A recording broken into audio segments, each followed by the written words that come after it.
enlightening all sections about the law and also about the problems of various aspects. I am sure Kilpar in days to come will be one of the very important institutions of the state. I am very glad that B.V. Bellad Law College has taken initiative in organizing this.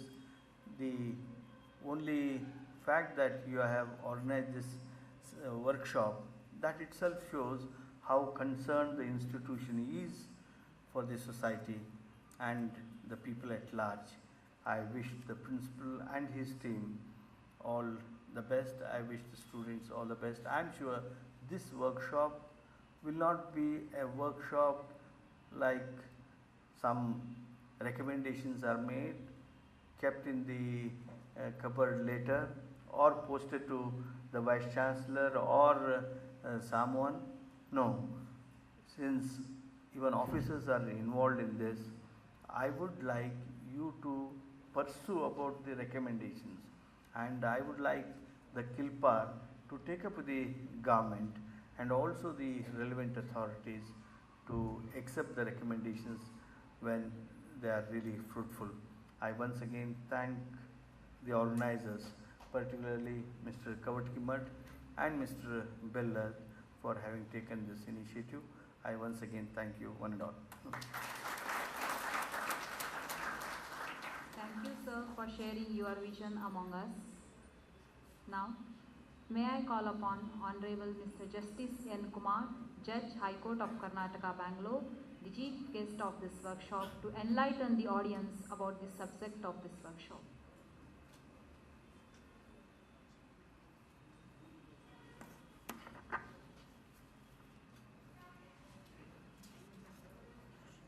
Shri H.K. Patil, the leader of the opposition in the Karnataka Legislative Council, Shri Dr. C. Rajshekhar, Dean and Chairman of PG Department of Law, Karnataka University, Shri M.M. Kavatiki Bhatt, Director of KLE Society, Shri R.B. Bellad, Chairman of the local governing body, B.V. Bellad College of Law, Shri G. Dakshinamurthy, Director, Kilpar, Bangalore, Shri Patil, the Principal of the college,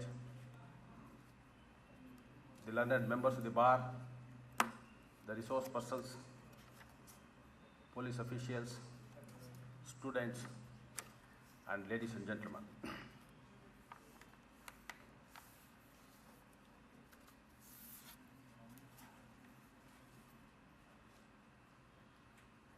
I have come from Bangalore to participate in this national workshop on law of information technology and its emerging trends. In fact, not to speak to you on the subject. If it is possible to learn something about the subject from the resource persons who are well versed in this field. As a judge, when I speak, normally, I was a lawyer before that for 25 years. I have gained some experience. I have been a judge for the last 7 years. Some experience is gained during this period. So when I talk, at least a portion of my talk is based on my personal experience as a lawyer and as a judge. But today, for the first time, when I stand before you to talk about law of information technology, that personal experience is completely missing. So whatever I am going to talk, I have to talk on what I have read, what little I have understood of what I have read, and therefore, that's why I am here, instead of sharing what I know, to learn from people who have achieved some sort of specialization in the subject. The reason is simple. This act which is now enacted is hardly about 7 years old. This information technology we are talking about, maybe as far as this country is concerned, about 2 decades old. This entire technology itself hardly maybe about 30-40 years old. Therefore, still I have fundamental doubts about what do you mean by information technology. Let us for a moment forget about the law. First we must know the basic of this law, that is information technology. Technology is understandable, something connected with science. When you talk about information, what is it that you are talking about information? What is it that we do not know, and what is that you are going to tell us about what we do not know? And is that information so important? Without information, can't we live? And that information which this particular technology is going to tell us, how does it make a difference in life from what we know earlier and what we are trying to know? In fact, to come to this workshop, I also wanted to make some preparations. Then I wanted to know what this information is. The amount of literature which is available on what information itself probably is not sufficient one lifetime to know, let alone information technology. So that is the magnitude of the information which is today available in this world. Now, as far as this information technology is concerned, it has no boundaries. We do not know where it commences and where it ends. But one thing is certain, all that information may not be useful to us. That information will have some meaning to us only when it is useful to us. And out of that, we must gain something. When I talk something to you, it is words. Unless you understand and find some significance, it is no information as far as you are concerned. Otherwise, it is a total waste. When I read something, unless it impresses on me, it is useful to me, that what I read is only mere jugglery of words and it makes no sense to me. Therefore, when we are talking about information, it is that information which is useful to us, which has a meaning to us, and which I can understand is something which we can call, in the broad sense, that information which is useful to mankind. Now, what is this information technology? I was trying to find out. What they try to say is, facts are there, or they call it as data, just like a raw material. Raw material by itself is no use. It has to be processed. And for example, from a iron ore, after processing, iron is made. Iron by itself is not of any use. It has to be put to use to manufacture a particular commodity. And only when it becomes a commodity, it may be useful to humankind. Likewise, here also, there is data. Data is collected. Data is processed. And after process, information is taken. And that information is delivered, communicated, given to persons who are in need of that. So the technology which is adopted to collect data, to transform the data into information, classify it, store it, and then make it available to persons who need it, probably could be broadly classified as information technology. Now, this information technology, as I said, has no bounds. What information I need may not be useful to others. As a lawyer, I need something. As a judge, I need something. As an engineer, somebody else needs information. So therefore, this information technology, the way it has developed as on today, is able to satisfy the requirement of all sections of the society, provided we have some basic knowledge of how to operate this system. Now, it is in that context, when this technology has become so intrinsically involved in our day-to-day affairs, when something is good, by the side of that good is something which is bad. This very information which is helpful to make a living meaningful can also be destroyed by its abuse. It is in this context, probably the government of the day thought to regularize, to have some checks and balances, to see that this technology is not abused. This particular enactment was passed about 7 years back. As Sri H.K. Patil was mentioning, even before we understand what the law is, already there are 2 amendments, because this technology is so fast catching up, our legislators are not able to catch up with the technology. Even before the legislation is passed, understood and implemented, the technology is becoming obsolete. Therefore, this is a technology which I personally feel which cannot be ignored by any one of us. All of us have crossed 50. I was also under the impression, why should we scratch our head? We had our innings. But today I think this technology, if anybody ignores, he does so at his peril. Even persons who had their innings, if they are able to understand some basic concepts of this technology, even at an older age, it can be your friend. Without any assistance, you can make your life comfortable by knowing this technology. That is the importance of this technology which we are talking about. It is said, knowledge is power. That knowledge is derived from this information. And therefore, as he rightly put it, this information is power in the present day context. Because the last century we saw what is called as an industrial age. Now that has come to an end. Now we have the information age. The manual power is giving way to the mental power. When we talk about intellectual property rights, the persons who own this intellectual property rights are the richest in the world when compared to persons who are owning these physical properties. So that's the importance of intellectual property, which is closely connected with this information technology. So the manual power, when it is yielding to this mental power, it is of utmost importance, irrespective of the age, irrespective of the strata of the society to which you belong. It is in your own interest to know something about this information technology. This is one technology, if it is properly utilized, especially in a country like ours, it can eradicate many of the ills which the society is facing today. If any person, even in a remote corner, is able to access to this information technology, he could be equal to anyone, irrespective of his background, irrespective of the strata to which he belongs, irrespective of the community, race, color to which he belongs. If he is able to master this technology with little effort, he could compete with the whole world.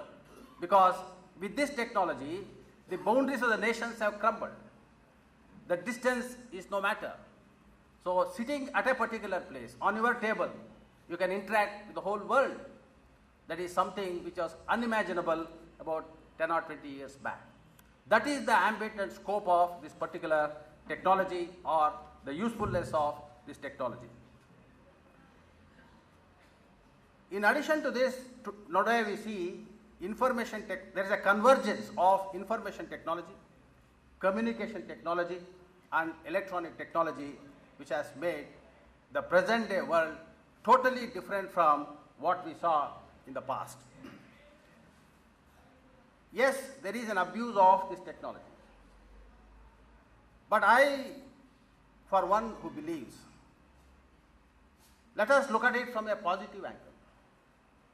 If this technology properly utilized can change the lives of millions and millions of people, merely because a microscopic minority of this would like to abuse this technology and create problems, that should not deter us from going after this technology.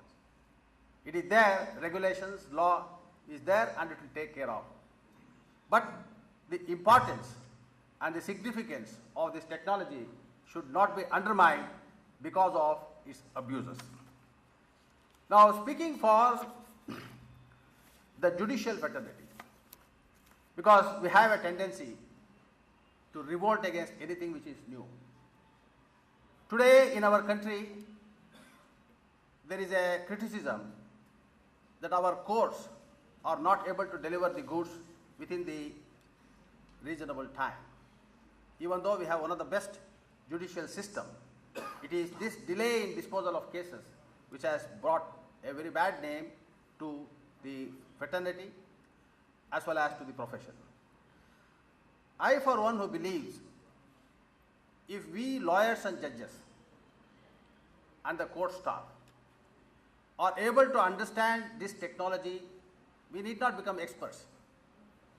How to operate it to our day-to-day. Probably this criticism against the judiciary could be completely wiped out.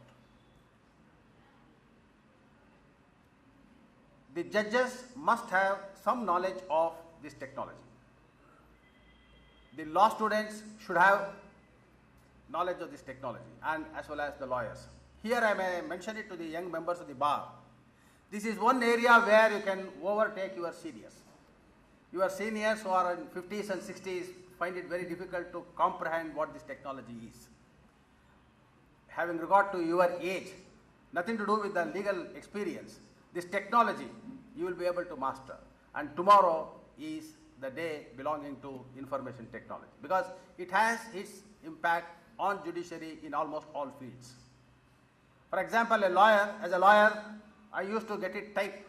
First I used to write, then I used to get it typed. If my senior were to correct, entire thing is to be scrapped, again it will be retyped. In the process, the case is called and it is dismissed. Today that is not the position. If you have a computer, even if you do typing job, you can make the corrections, you can change the paragraphs, you can add, delete, and it is there whenever you want. And so much time is saved.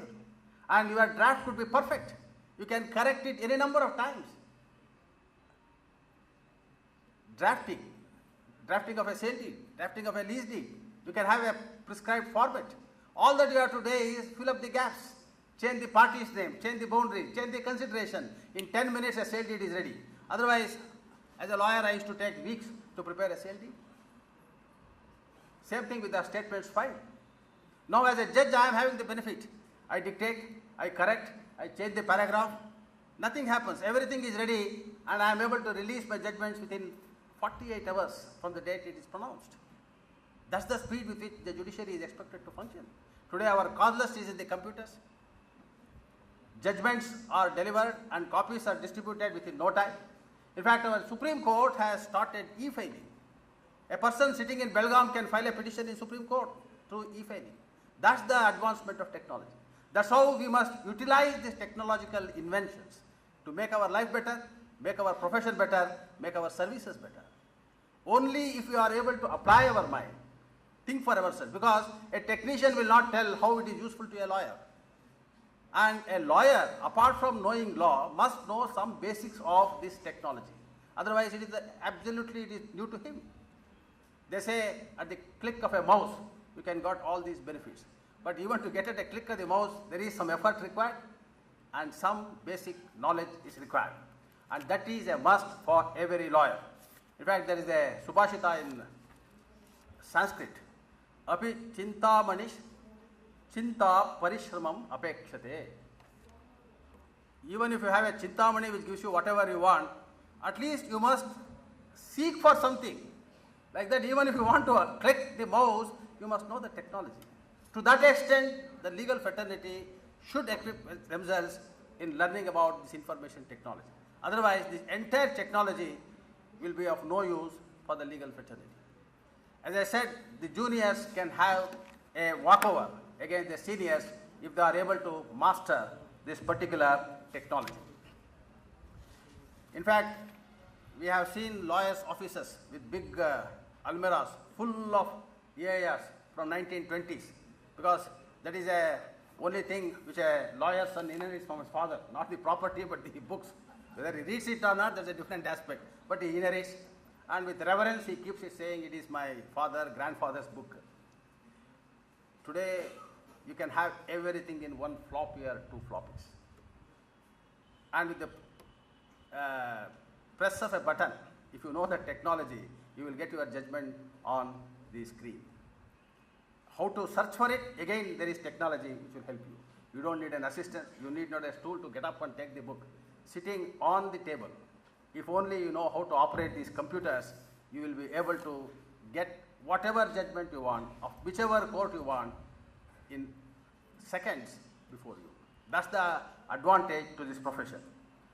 Similarly, sitting in Belgaum, you can know what cases are going to be listed before me at 10:30 on Monday.